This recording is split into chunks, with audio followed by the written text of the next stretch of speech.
keep shaking him to pull the seatbelt on, and he Listen, if you don't want him to fly, that's a decision that you guys are going to have to make. You plane everybody on this plane, and then you're still going to get off. That's fine. You don't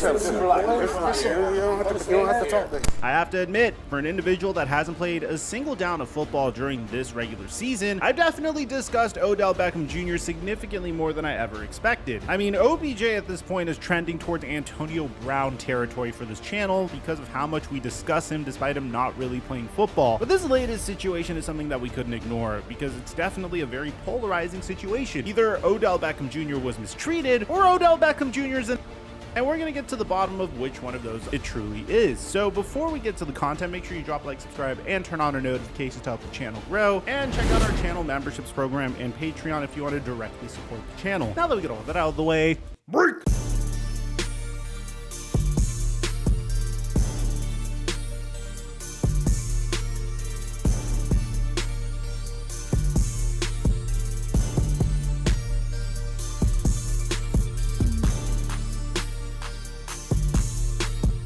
A lot of you guys have been hitting me up in the DMs telling me how much money you've been making on Prize Picks. A huge shout out to my subscriber Spencer Sims, who's made $7,000 off of his picks over the past 2 weeks. If you follow me on Instagram, you know I play Prize Picks religiously and I post my picks to my story each and every day. If you want to try out Prize Picks right now, when you use my promo code Mikerophone, you'll get up to a $100 deposit match on your first deposit. And if you get any big hits on Prize Picks, make sure you DM them to me on Instagram so I could feature you in future promos. And thank you, Prize Picks, for the sponsor. Mic check 1 2 1 2. What's going on, everybody? I have been very frustrated with the way the Odell Beckham Jr. free agency saga concluded, primarily because I felt like I was very deceived and misled, and the way it culminated was very unsatisfying. If you remember, this all started during the beginning of November, where we got information via Jay Glazer, who says Odell Beckham Jr., who is recovering from a torn ACL, is expected to be fully cleared by the end of the week, which isn't the most far-fetched story, to be honest. We've seen athletes recover from torn ACLs around this time, although significantly quicker than what you should typically expect, and it's not the most far-fetched scenario. As a result, you had multiple teams gunning for Odell Beckham Jr.'s services. Most famously, it was the Dallas Cowboys, but in addition to the Dallas Cowboys, it was the Buffalo Bills who invited him over and gave him a multi-course dinner after Von Miller said multiple times that Odell Beckham Jr. is going to sign with the Buffalo Bills. Of course, you had the New York Giants, who he apparently went ahead and visited and who had the cap space to give him the amount of money he wanted. Also, it fits into the narrative of trying to get Daniel Jones, a dependable wide receiver one, to really help his development. Now, I don't think OBJ belongs in this class of wide receivers anymore, but we've said it in the past. Miami Dolphins really wanted to help Tua's development, so they traded for Tyreek Hill. The Philadelphia Eagles wanted to assist in Jalen Hurts' development, so they traded for AJ Brown. It's a tried and true method to really see if a quarterback could become the quarterback that you want him to be. And for Daniel Jones, we thought this would make a lot of sense, but no team gave OBJ the amount of attention that OBJ craved than the Dallas Cowboys, starting with Odell announcing after Thanksgiving that he was going to visit the Cowboys and the Giants. And you had Jerry Jones, who would never miss an opportunity to have his team in the headlines with a star wide receiver, because Jerry Jones went ahead and said this.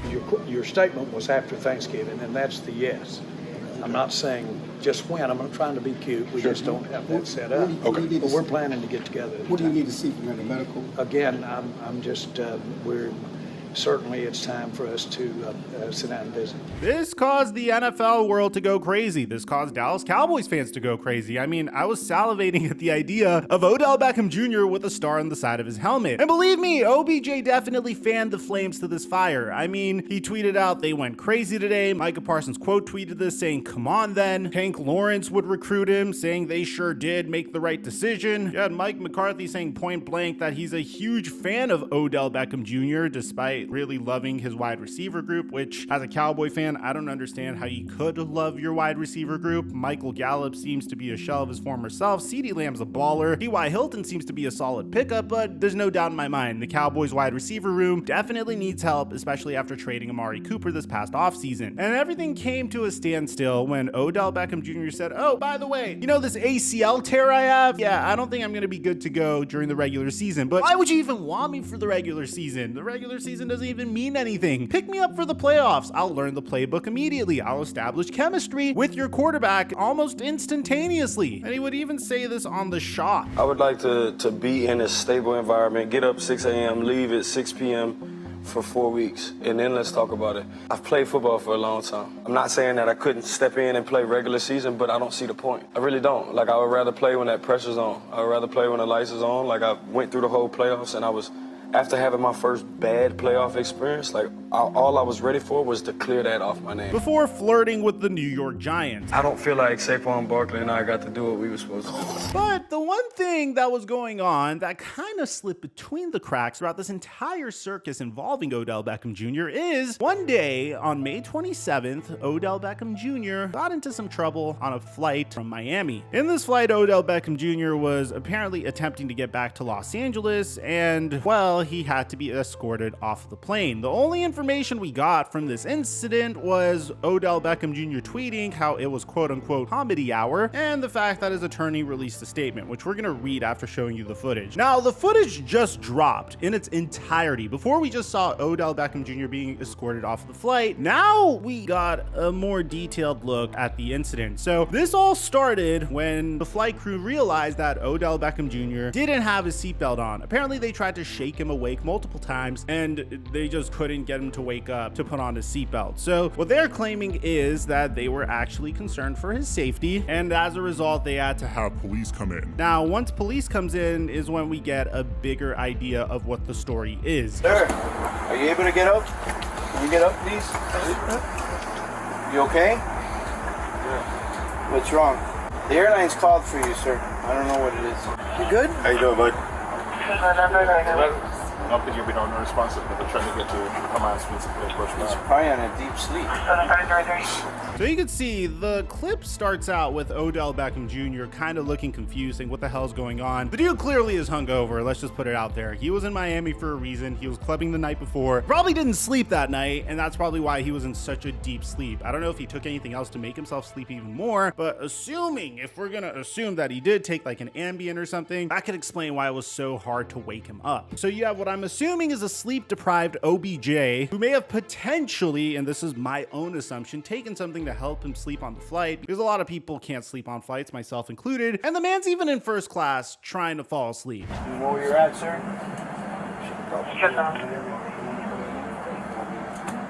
Contain anything? He's probably tired. Okay. He looks good to me, yo. Careful. No, sir. Where's his pants? Oh, Sorry? Where's the baby's pants? What do you mean? He only got his underwear. So if you wanted any further evidence that OBJ was clearly like on one, probably messed up a little bit, is the fact that he was only in his underwear. Now, my assumption is Odell didn't think he'd have to get up for the entire flight. He's in first class. He has his little section to himself, and he slept more comfortably in his underwear. I don't know. Not necessarily something I do, but hey, if that's how you get through flights, if you're covered up, I guess that's all that matters. They eventually tell him to put his pants on, and then they tell him the situation. Are they on now? Yeah. They weren't on before? No. Okay. Go back, Brian. Okay. Go back. Go back? We're good. Yes. Yeah? We're good? Okay. So I think this is where we get to the most pivotal point of this entire footage. I mean, one of them, because the other part is Odell literally insulting passengers as they're getting off. But you have this flight attendant telling the officer, do you know how many times we attempted to wake him up and he just wouldn't wake up? You know how many times we've shaken him to put his seatbelt on and he couldn't respond?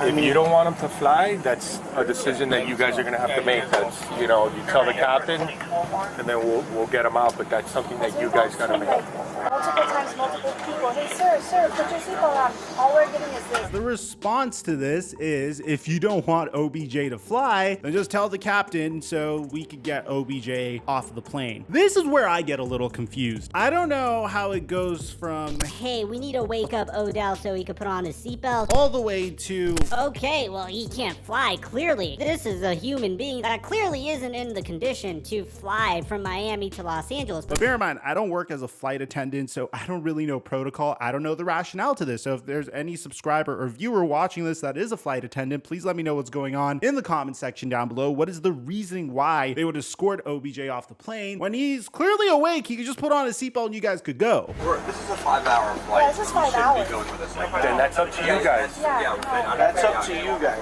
But medically, if he doesn't want us to check him out, I can't. And I don't really say anything wrong. He might be tired or have taken a long trip and doesn't want to follow orders. That's a whole other animal. He told her he just came from a club. Yeah. Okay, I get that. He's tired. And he's taking stuff.